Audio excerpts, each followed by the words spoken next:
All right, welcome back, guys. Today we're going to be starting a series of videos about selections and selecting a certain part of an image. So in Photoshop, we have a few different types of selection tools, and we'll be going through those tools throughout this series. Today I'm just going to start out by using the Marquee Tool, which is the second tool on your little toolbar on the left-hand side.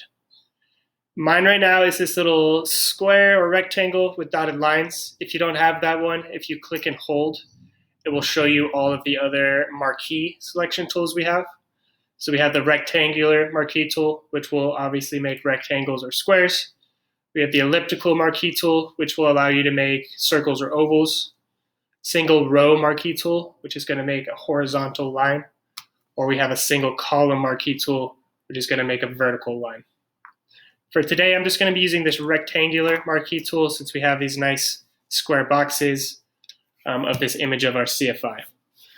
So pretty much what a selection is, it's just what it sounds, is you're going to take a selection of an image. So you're going to be taking a small part of an image, small part of a photo, which is going to allow you to just edit that portion.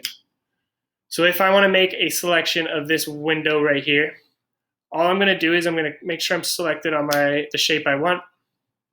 I'm going to then click and hold. As I'm dragging, I'm still holding on my click. And then when my selection is done, I am going to hit enter, or I'm just going to let go.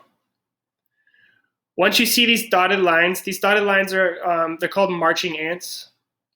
Once you see those, anything inside of those dotted line or anything inside of the marching ants is going to be the selection, and that's going to be where you're able to edit. So right now I kind of have this whole box done, and I have this little section down here still. And if I want to paint in it, it's not going to allow me to paint anywhere except for inside of this little box. So if I click and hold right now, it's going to let me paint red. But as I get outside that selection, it's not allowing me to paint anymore. And that's going to work with any edits, whether you want to change the exposure, if you wanted to play with colors in that little section, it's only going to work where it is selected. All right.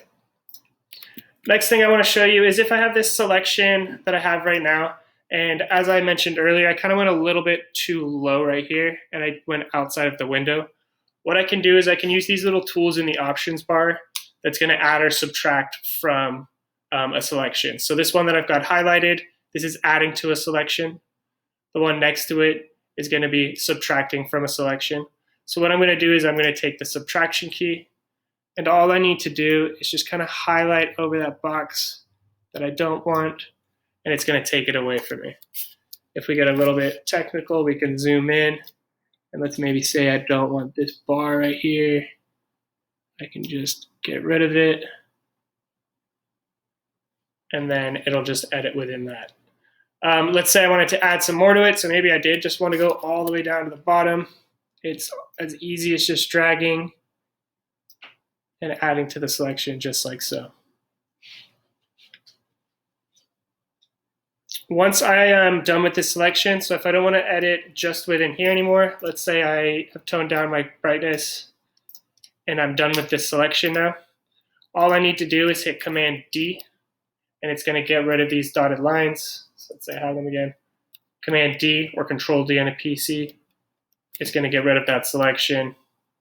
And then all of a sudden, I'll be able to edit the entire image, not just that one window.